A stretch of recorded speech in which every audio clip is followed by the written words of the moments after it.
Welcome to my channel guys. बोल दो ना जरा। इस चैनल का मुद्दा यही है कि देश के जो आजकल के जो बहुत ही इम्पोर्टेंट और बहुत ही जो छोटे प्रॉब्लम है जो हम लोग अनदेखा कर देते हैं उसको उठा के लाना और उसको अपने अंदाज में बोलना है। तो इसीलिए इस चैनल का नाम है बोल दो ना जरा। तो चलिए पहले प्रॉब्लम के बारे में बात करते हैं। पहला जो प्रॉब्लम है हमारे इंडिया में वो है कि हम लोग अपने इमोशन को एक्सप्रेस करना भूल चुके हैं, खास करके लड़के। ठीक है, क्यों भूल चुके हैं? क्योंकि अभी आजकल के देखिए, आजकल अगर कोई लड़का रो दिया या फिर कोई लड़का सैड हो गया तो उसको ना वीक माना जाता है सोसाइटी में हमारे। ये पता नहीं कौन सा सोसाइटी है हमारा, जो मेरे को बहुत घटिया लगता है यार।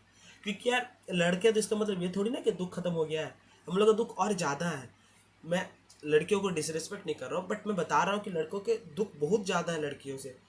क्योंकि लड़कों को ना अपने पहले तो एक फैमिली प्रेशर, फिर एक कैरियर प्रेशर, फिर एक पढ़ाई का प्रेशर, फिर ना जाने कितने कितने प्रेशर आते रहते हैं। हार्ट ब्रेक हो जाता है उनका, कुछ भी हो जाता है।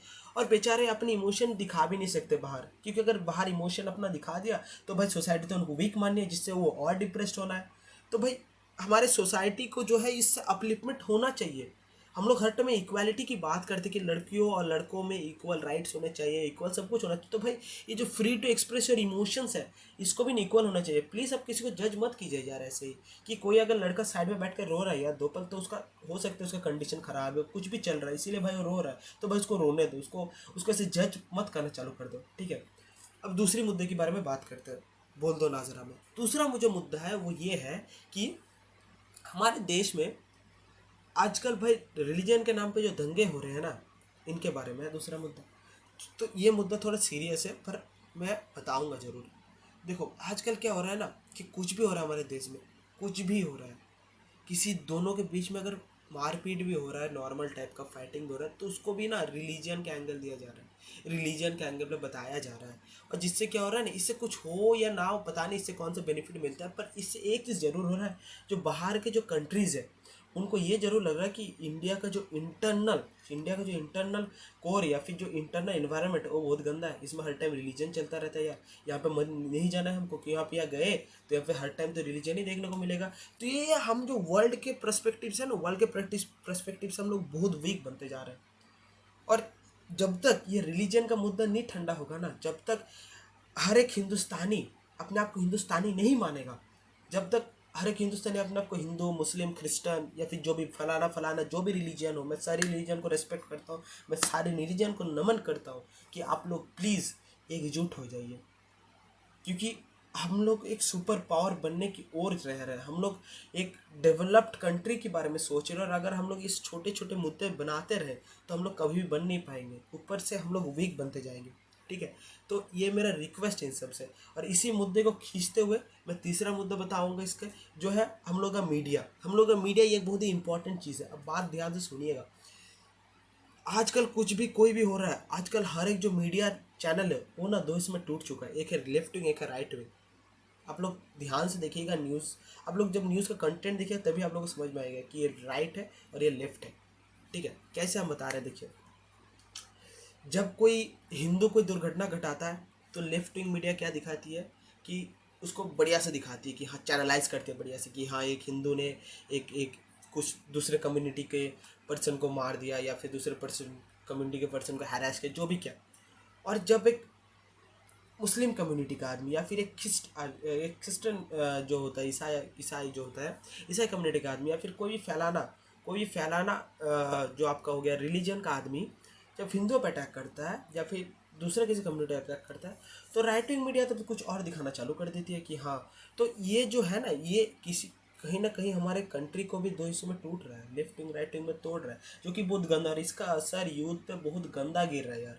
आप लोग देख लीजिए आज कितने सारे यूथ हैं जो इन सब से डाइवर्ट हो रहे हैं, अपनी फैमिली को छोड़ रहे हैं, कुछ दूसरा काम कर रहे हैं, मतलब पॉलिटिकल अफेयर में ज़्यादा घुस रहे हैं। जिससे क्या हो रहा है, हम लोग कंट्री की लिटरेसी और ज़्यादा बढ़ रही है। पढ़ाई वढ़ाई छोड़ के सब पार्टी पॉलिटिक्स कर रहे हैं यार, ये सब नहीं करना चाहिए ना। हम लोग का टाइम है, यूथ का टाइम है पढ़ना, यूथ का टाइम है लिटरेसी बढ़ाना अपने कंट्री का। इसीलिए हम लोग कंट्री में अनएम्प्लॉयमेंट भी जनरेट हो रहा है।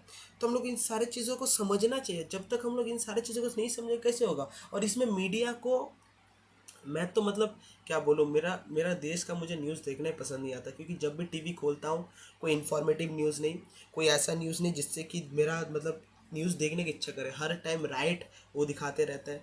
कंट्री मतलब क्या बोले, दूसरे कंट्रीज से क्या बयान आ रहे उस मुद्दे पे वो बताते जाते हैं। तो भाई ऐसा नहीं होना चाहिए ना, कुछ ऐसा दिखाओ जिससे कि हम लोग कुछ सीख सके, कुछ हम लोग जनरेट कर सके वहाँ से। न्यूज़ वैसा होना चाहिए। आप लोग दिखाओ कि बॉर्डर डिस्प्यूट हो रहा है, दिखाओ, तभी तो हम लोग को समझ में आएगा कि कहाँ कहाँ डिस्प्यूट हो रहा है, कहाँ डेवलपमेंट नहीं हुआ है, ये सब दिखाओ। ना कि ये दिखाओ कि कहाँ राइट्स हो रहे हैं, कहाँ एक हिंदू लड़का मार दिया, कहाँ एक मुस्लिम लड़का मार दिया, कहाँ एक क्रिश्चियन लड़का मार दिया। ये सब दिखाओ। मैं दिखाना मना नहीं कर रहा हूँ, मैं ये नहीं बोल रहा कि आप लोग बिल्कुल दिखाना बट हर एक न्यूज़ आपका ये नहीं होना चाहिए।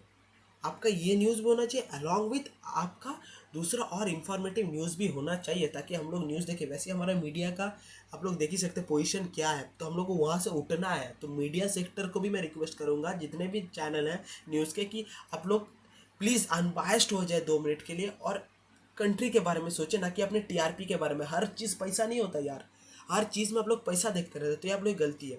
तो चलिए इसको लेते ही चौथे पे पहुंचते हैं। चौथा जो मेरा दिक्कत है वो है फ्रीबीज। आजकल की जो स्कीम आ रहे हैं फ्री के, भाई इतना फ्री का स्कीम क्यों? और खासकर से मैं वेस्ट बंगाल में रहता हूँ, इसलिए मैं वेस्ट बंगाल सरकार पे क्वेश्चन करूंगा कि इतना फ्री का चीज़ क्यों देते हैं यार?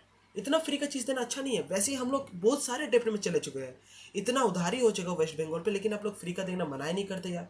ये किस तरीके का चीज़ है? अब जितना स्कीम ये जो लक्ष्मी भंडार दे रहे हैं, उसके बाद पता नहीं और क्या क्या है, पूजा का टाइम देते रहते हैं, कुछ कुछ और करते रहते हैं। भाई इन सब को छोड़ के ना प्लीज़ पढ़ाई पे इन्वेस्ट कीजिए, क्योंकि वेस्ट बंगाल का लिटरेसी रेट धीरे धीरे घट रहा है। हम लोग एक बहुत वेल लिटरेट स्टेट माने जाते थे, जहाँ से आज हम लोग का लिटरेसी रेट देखिए कहाँ पहुँच चुका है।